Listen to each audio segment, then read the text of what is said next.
My name is Michael Harrison, and I'm about to tell you the most unbelievable story of how a power-hungry HOA tried to destroy my life, but ended up handing me the keys to their own destruction.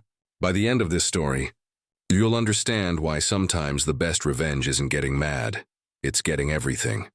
It all started 3 years ago when I inherited my grandfather's 15-acre ranch in Riverside County, California. This wasn't just any property. It was a beautiful piece of land with rolling hills, a small creek running through it, and a modest but charming ranch house that had been in my family for over 60 years. My grandfather, William Harrison, had built this place with his own hands back in 1963, long before any housing developments or homeowners associations even existed in this area. The ranch sat on what locals called Thompson Hill, surrounded by open space and farmland. It was peaceful, quiet, and exactly the kind of place where you could breathe freely without worrying about neighbors complaining about your grass being an inch too tall. My grandfather had cattle, horses, and lived the simple life that so many people dream about, but never achieve. But things started changing rapidly in the early 2000s. Developers began buying up the surrounding farmland, and before anyone knew it, massive housing developments started sprouting up like mushrooms after rain. Within 5 years, my grandfather's once isolated ranch was suddenly surrounded by cookie-cutter houses, manicured lawns, and the dreaded enemy of rural life, a homeowners association.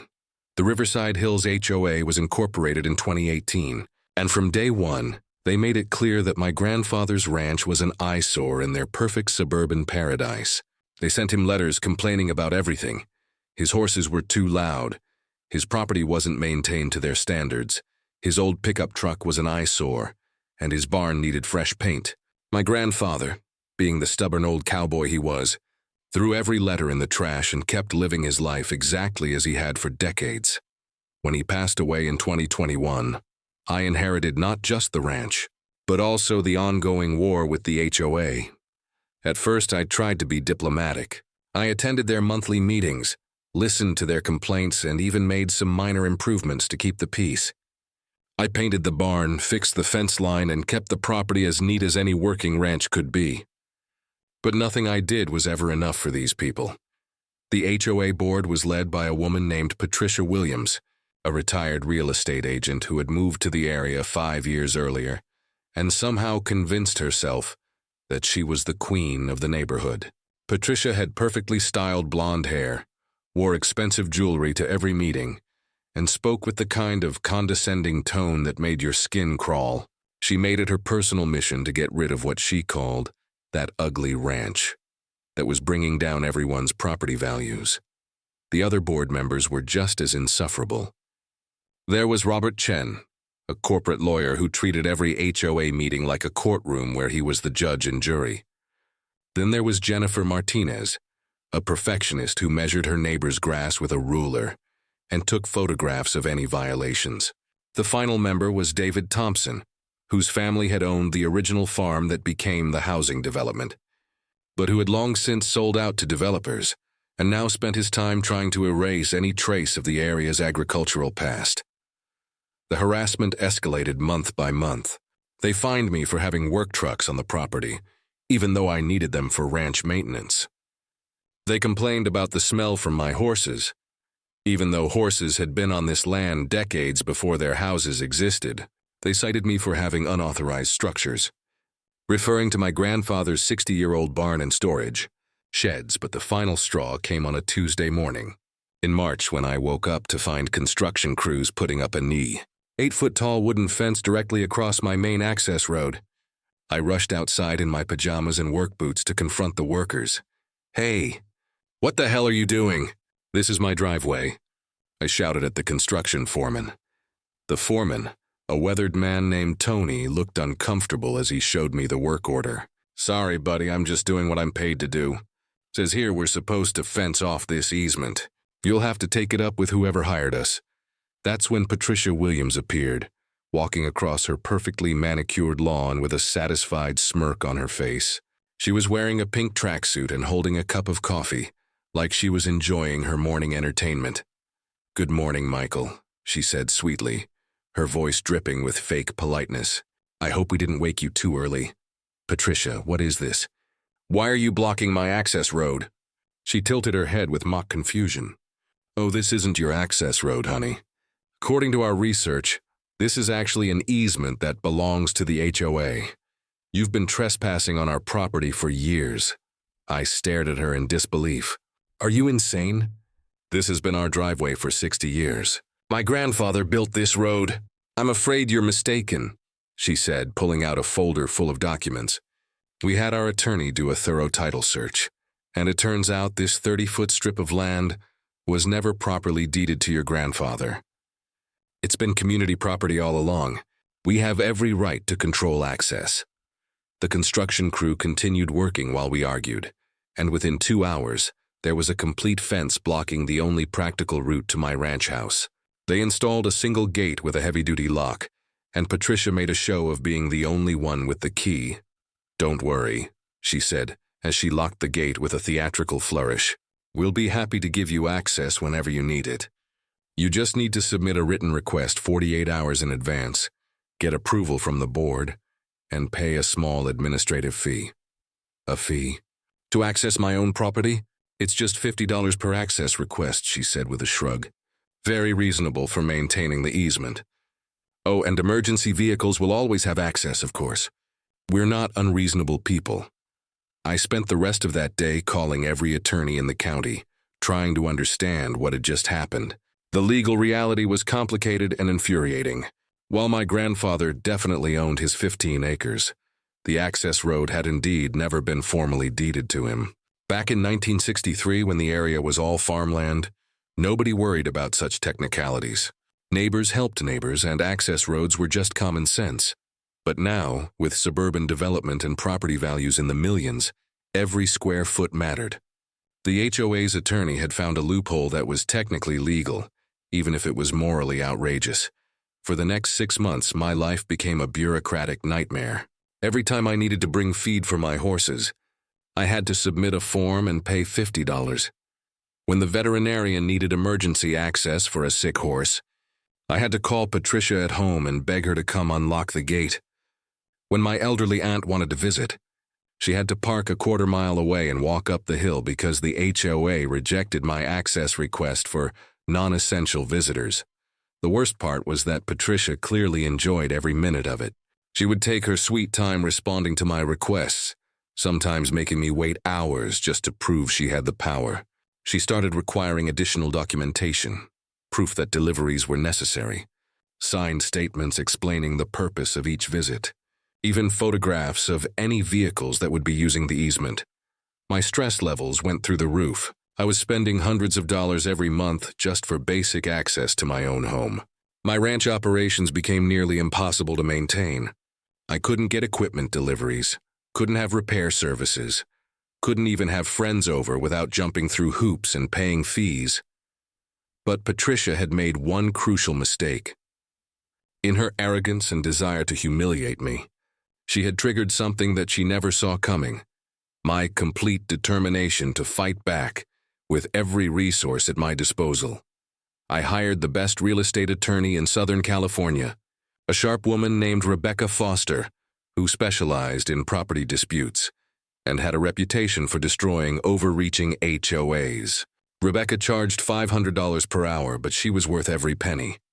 "Michael," she said during our first meeting, "what they're doing is legal, but incredibly stupid. They're playing a dangerous game, and they clearly don't understand the full implications of their actions."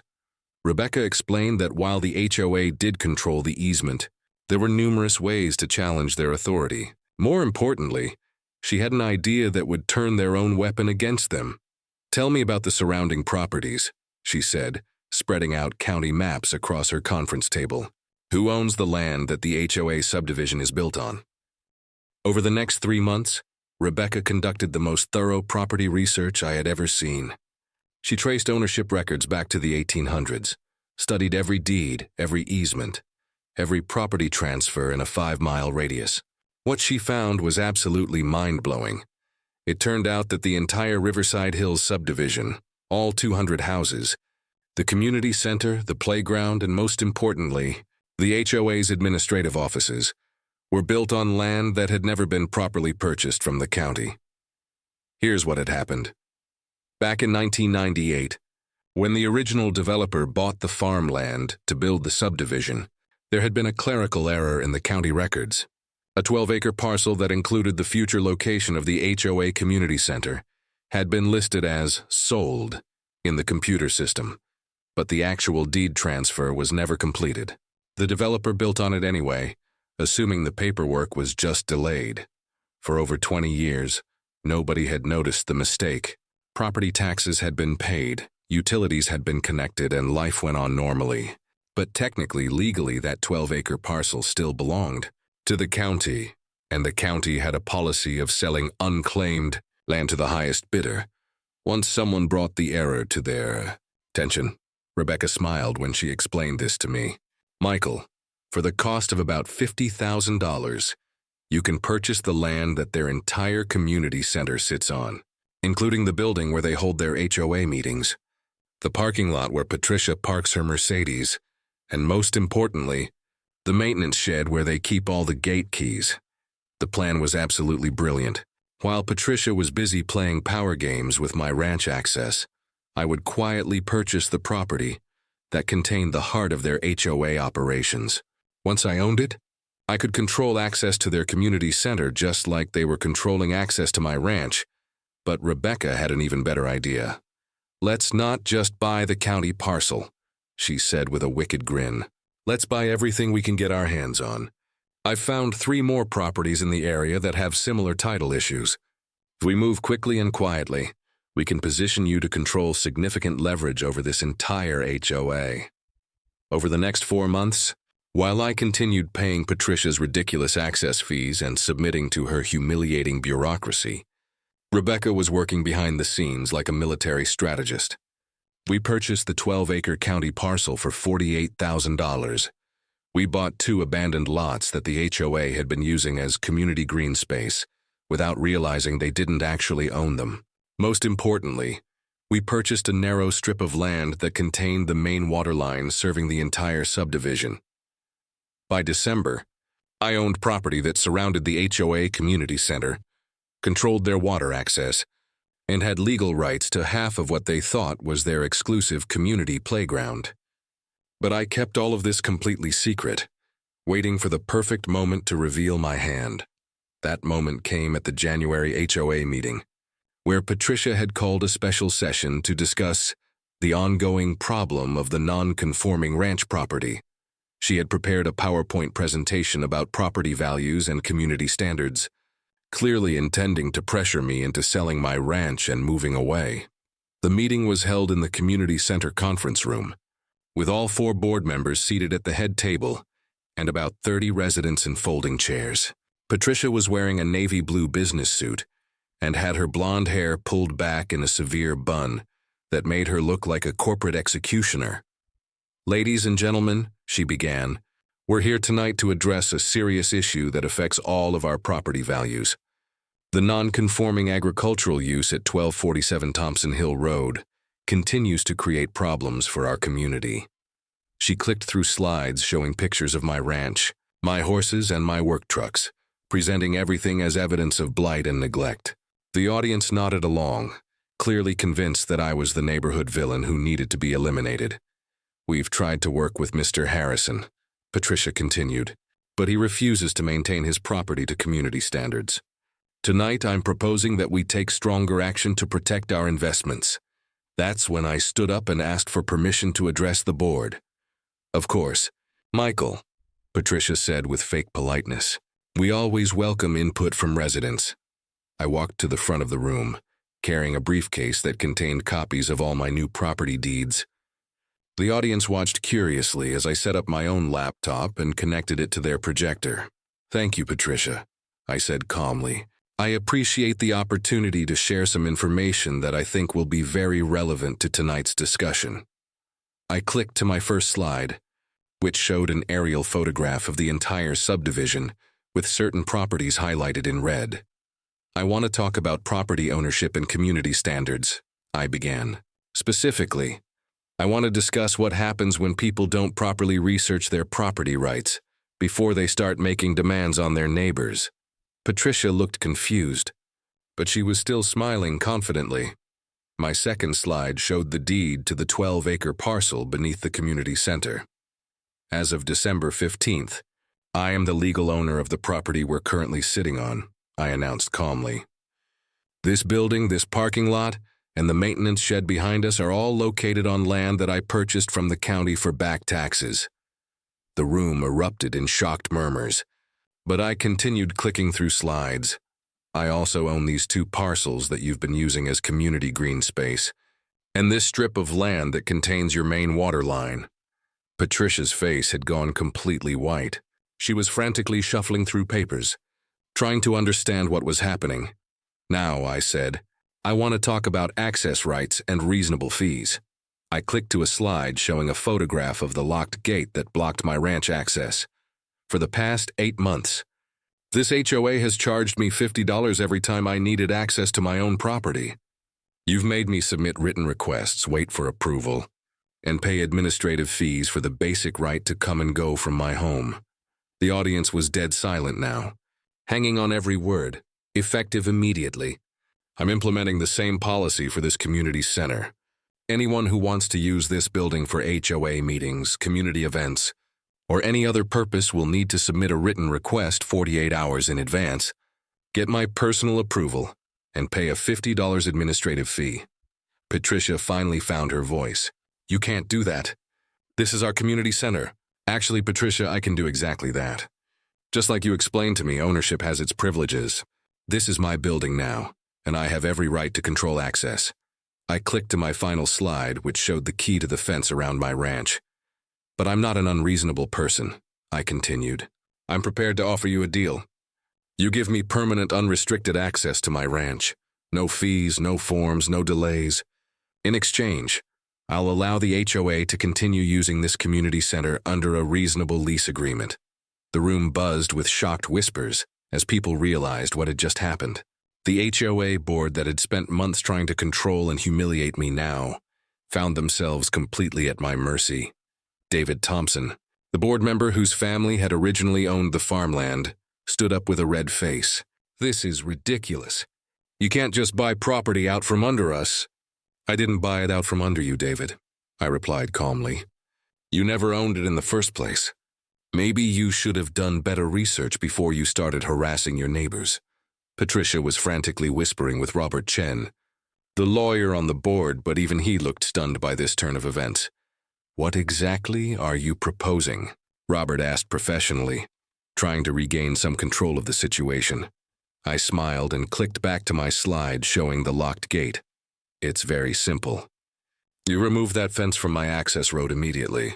You refund every penny of the fees you've charged me over the past 8 months, and you sign a permanent easement guaranteeing my family unrestricted access to our ranch for as long as we own the property. And if we agree to that, Patricia asked through clenched teeth, then I'll lease this community center back to the HOA for $1 per year, with a 99-year renewable lease. You can continue holding your meetings, your social events, and your little power games to your heart's content. The silence in the room was deafening. Everyone understood that I held all the cards now. Jennifer Martinez, the perfectionist board member, spoke up nervously. What if we don't agree? I shrugged casually. Then you can start looking for a new place to hold your meetings. I'm thinking about converting this building into a horse barn. It would fit perfectly with the agricultural character of my expanded property. The look of horror on Patricia's face was absolutely priceless. Robert, Jen requested a 10-minute recess so the board could discuss their options privately. They huddled in the corner of the room, whispering frantically while 30 community members watched them squirm. When they returned to the table, Patricia looked like she had aged 10 years in 10 minutes. We accept your terms, she said quietly. Excellent, I replied cheerfully. My attorney will have all the paperwork ready by tomorrow morning. Oh, and Patricia, I'll need that gate key tonight. She reached into her purse with shaking hands and placed the key on the table in front of me. One more thing, I added as I picked up the key. I've been thinking about your community standards. This building could really use some improvements. The parking lot needs repaving, the landscaping is overgrown, and frankly, the whole place looks a bit run down. As the new property owner, I'll be implementing some new maintenance requirements." Patricia stared at me in disbelief. "You're going to make us pay for improvements to your building?" "Not at all," I said with a smile. "I'm going to make the same improvements to this property that you demanded I make to my ranch. Fresh paint, professional landscaping, updated facilities, all at my own expense. I believe in maintaining community standards." The meeting ended with the most awkward silence I had ever experienced. As people filed out of the room, many of them stopped to shake my hand or quietly apologize for supporting the board's harassment campaign. Within a week, the fence around my ranch was completely removed. The HOA refunded $2,400 in access fees, and I became the landlord of the very people who had spent months trying to drive me away from my own home. But the story doesn't end there. Over the next 6 months, something interesting happened to the neighborhood dynamic. Without the constant drama and harassment from the HOA board, people started actually getting to know me as a person rather than seeing me as a problem to be solved. My neighbor Jennifer Martinez, the former board member who used to measure grass with a ruler, started bringing her kids over to see my horses. She admitted that she had never actually been on a working ranch before and was fascinated by the lifestyle she had spent so much energy trying to eliminate. David Thompson, whose family had owned the original farmland, began visiting regularly to share stories about what the area was like before the development. It turned out that he had deeply regretted selling the family farm and was actually envious of my ability to maintain the agricultural heritage of the land. Even Robert Chen, the corporate lawyer, softened his position once he realized that my ranch actually increased property values by providing open space and rural character that many homebuyers specifically sought out. Patricia Williams, however, never recovered from the humiliation. She resigned from the HOA board 3 months later and put her house on the market. Before moving away, she stopped by my ranch one evening to have what she called a final conversation. "I want you to know that I still think you don't belong in this neighborhood," she said stiffly. "Patricia," I replied gently, "this was never about whether I belong here. This was about you trying to control something that was never yours to control. My family has been here for 60 years. We're not going anywhere." She nodded slowly, and for just a moment, I saw something that might have been regret cross her face. "Maybe," she said quietly, "I got a little carried away with the power." "Maybe we all did," I replied. After Patricia moved away, the new HOA board took a completely different approach to community management. Instead of harassment and control, they focused on genuine community building. They organized neighborhood barbecues in the community center I now owned, started a monthly farmers market that featured produce from my ranch, and even began a program where kids could come learn about horses and agriculture. The community center became a hub of positive activity rather than a fortress of bureaucratic warfare. And every month when they paid their $1 lease fee, it reminded everyone how dramatically things had changed. My ranch thrived in ways it never had before. Without the constant stress of access restrictions and harassment, I was able to expand my operations. I started offering horseback riding lessons for neighborhood kids, began selling organic vegetables at the local farmers market, and even opened my property for small weddings and events. The irony was perfect. All the things the HOA had tried to prevent, claiming they would hurt property values, actually enhanced the desirability of the neighborhood. Real estate agents started marketing homes in Riverside Hills as adjacent to historic working ranch and featuring rural atmosphere with urban convenience property. Values increased by an average of 15% over the following year. But the most satisfying part of the whole experience was what happened to that gate key. I had it bronzed and mounted on a plaque in my living room with a simple inscription: "The key to understanding. Power belongs to those who earn it, not those who demand it." Looking back on the whole experience, I learned something important about human nature and community dynamics. People like Patricia Williams aren't inherently evil. They're just scared.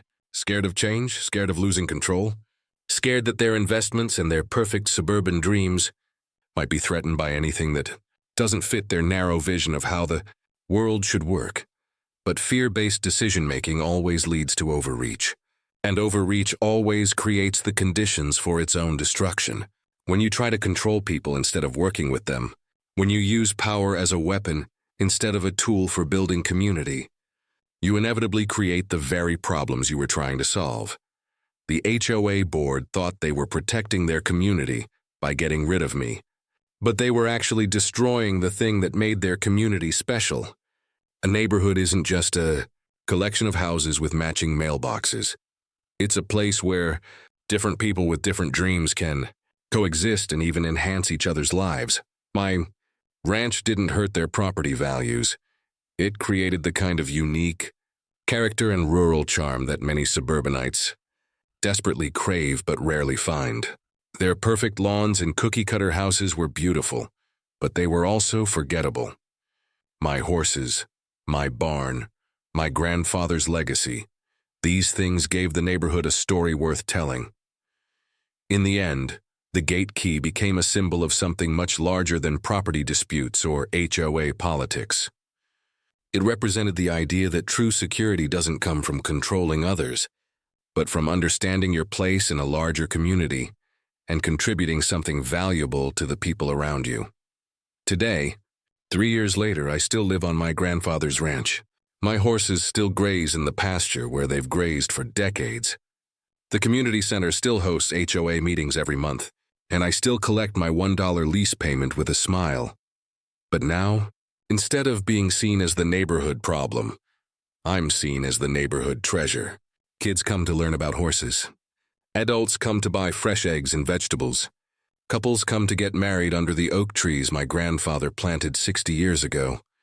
And every morning when I wake up and look out at the rolling hills and the little creek that runs through my property, I think about Patricia Williams and her gate key. And I remember the most important lesson of this whole experience. The best revenge isn't getting, it's building something so beautiful that your enemies can't help but wish they had been part of creating it instead of trying. To tear it down, that's the real power of owning the key. Not the power to keep people out, but the wisdom to know when to let them in.